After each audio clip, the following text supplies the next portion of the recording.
హైదరాబాద్లోని ఎంఎంటీఎస్ రైల్లో దారుణం చోటు చేసుకుంది. లోకల్ రైల్లో ఓ యువతిపై అత్యాచార యత్నం తీవ్ర కలకలం రేపింది.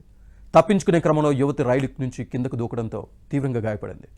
గాంధీ ఆసుపత్రిలో చికిత్స పొందుతున్న యువతిని బీఆర్ఎస్ నేతలు పరామర్శించారు.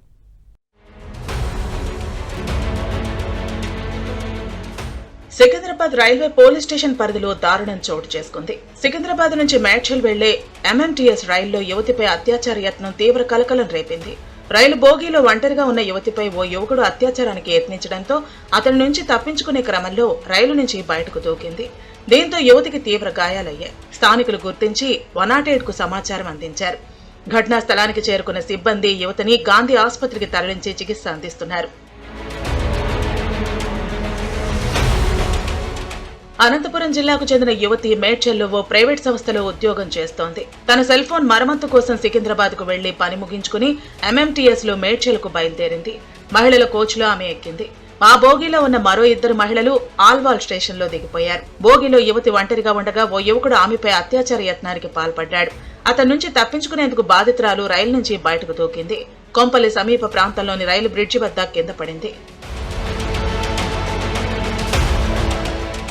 ఎంఎంటీఎస్ రైల్వేలో యువతిపై అత్యాచార యత్నం కేసుపై పోలీసులు దర్యాప్తు చేపట్టారు. బాధితురాలు స్టేట్మెంట్ ఆధారంగా పోలీసులు దర్యాప్తు చేస్తున్నట్లు రైల్వే ఎస్పీ చందనదీప్తి వెల్లడించారు. నిందితుడి కోసం 2 ప్రత్యేక బృందాలతో గాలింపు చేపట్టామన్నారు. We are thoroughly investigating this.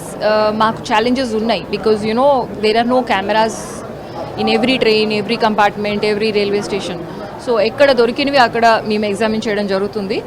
And it is challenging because it is a moving train and all these things. And also it is very easy, అక్యూజ్డ్కి తప్పించుకోవడానికి చాలా ఈజీ, ఎక్కడం కూడా ఎక్కడైనా ఎక్కొచ్చు.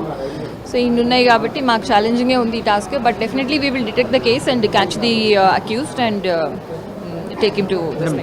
మహిళకు భద్రత కల్పించడంలో ప్రభుత్వం విఫలమైందని, ఇలాంటి ఘటనలు రాష్ట్రంలో తరచూ జరుగుతున్నాయని ఆరోపించారు ఎమ్మెల్సీ కవిత.